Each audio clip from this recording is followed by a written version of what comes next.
सोचो, एक जगह जिसका कोई प्रूफ नहीं, जिसका कोई रिकॉर्ड नहीं और जो दुनिया के मैप पर एग्जिस्ट ही नहीं करती, लेकिन लोग कहते हैं यहाँ इंसान और एलियंस साथ में काम करते हैं और खतरनाक एक्सपेरिमेंट्स चला रहे हैं। इस जगह का नाम है the dulls base.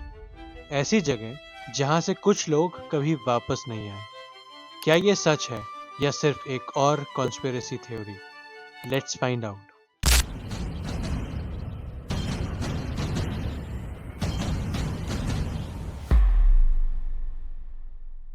Dulls new Mexico का एक स्मॉल टाउन है जहां हार्डली 3000 लोग रहते हैं। लेकिन क्या आपको पता है, दुनिया भर के कॉन्स्पिरेसी थ्योरिस्ट के लिए ये जगह एक हॉटस्पॉट ऑफ हॉरर है। क्यों? क्योंकि माना जाता है कि यहाँ पे एक अंडरग्राउंड फैसिलिटी है, द डल्स बेस, जो आर्चुलेटा मेसा माउंटेन्स के नीचे छुपी है। कहते हैं कि ये कोई नॉर्मल मिलिट्री बेस नहीं है, बल्कि एक मल्टी लेवल अंडरग्राउंड लैब है जहां टॉप सीक्रेट एक्सपेरिमेंट्स होते हैं। ये बेस अंडरग्राउंड 7 फ्लोर्स नीचे तक घुसा हुआ है और यहाँ जितना नीचे जाएंगे उतना ही ज्यादा डार्क और टेरिफाइंग चीजें मिलेंगी। वियर्ड चीज ये है कि इस बेस का कोई ऑफिशियल एग्जिस्टेंस नहीं मिलेगा, न सैटेलाइट इमेजेस में, न किसी गवर्नमेंट मैप में। बट स्टिल locals reports देते हैं of strange lights, underground rumblings and helicopters flying without sound.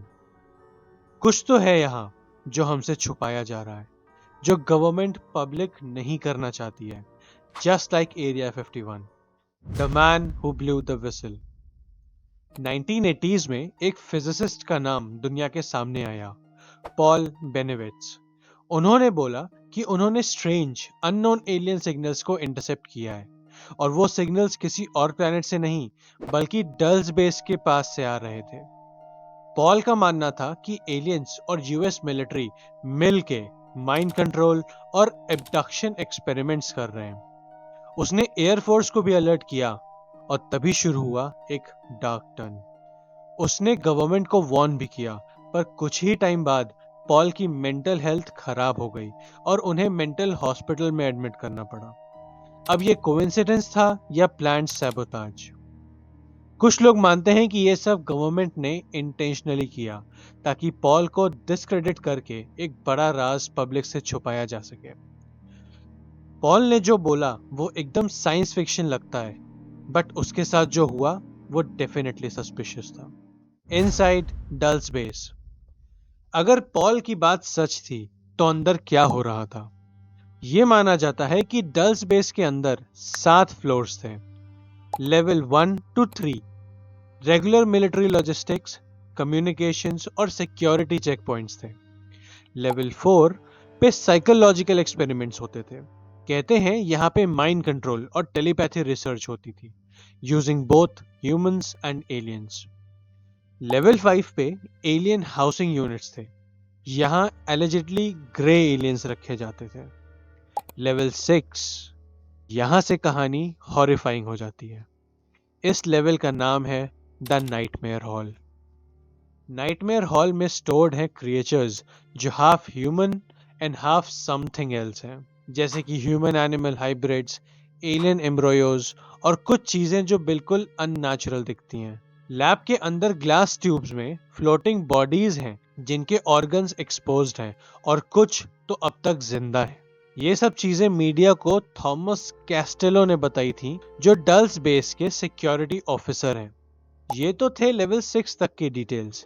फिर आता है लेवल 7, जहां सपोजिडली फेल्ड एक्सपेरिमेंट्स रखे जाते हैं। लिविंग मिस्टेक्स, म्यूटेटेड बॉडीज जिनकी आंखों में सिर्फ दर्द और रेज दिखता है। एंड हियर्स द थिंग, ये सब सिर्फ एक इंसान ने क्लेम नहीं किया है। मल्टीपल अननेम्ड सोर्सेज ने सिमिलर स्टोरीज पोस्ट करी हैं। Coincidence? I guess not. Remember Thomas Costello, the security clearance officer? उसका काम था डिफरेंट लेवल्स पे मॉनिटरिंग का, and he saw it all. उसने बताया कि एक बार एलियंस और ह्यूमंस के बीच में कॉन्फ्लिक्ट हो गया, लिटरल गनफायर अंडरग्राउंड। इसको नाम दिया गया है the dulls war. Dozens of humans were killed, कुछ एलियंस भी। इस थ्योरी को प्रूव करने के लिए कैस्टेलो ने कुछ डॉक्यूमेंट्स और फोटोज भी लीक किए थे। पर जैसे ही उसने डॉक्यूमेंट्स लीक किए, थॉमस डिसअपियर हो गया। ना उसकी बॉडी मिली, ना वो कभी वापस दिखाई दिया। क्या वो एब्डक्ट हुआ या सरकार ने उसे हटा ही दिया? सच अभी भी अननोन है। Government silence. सबसे स्ट्रेंज बात यह है कि यूएस गवर्नमेंट ने कभी डल्स बेस के बारे में एक शब्द भी ऑफिशियली नहीं बोला।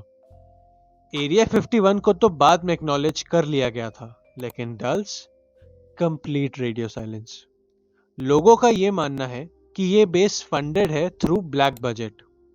ब्लैक बजट वो फंडिंग होती है जो गवर्नमेंट क्लासिफाइड या सीक्रेट मिशंस के लिए एलोकेट करती है, एंड ऑब्वियसली पब्लिक को इसके यूसेज के बारे में पता नहीं चलता है। क्या ये सच है या सिर्फ एक डिस्ट्रैक्शन है किसी और बड़े सीक्रेट से? UFOs and strange sightings. Dulls के आसपास के लोग कई सालों से अजीब घटनाएं रिपोर्ट करते आए हैं, जैसे यूएफओ लाइट्स, कैटल म्यूटिलेशंस या काफी अजीब से बिना साउंड के ब्लैक हेलीकॉप्टर्स।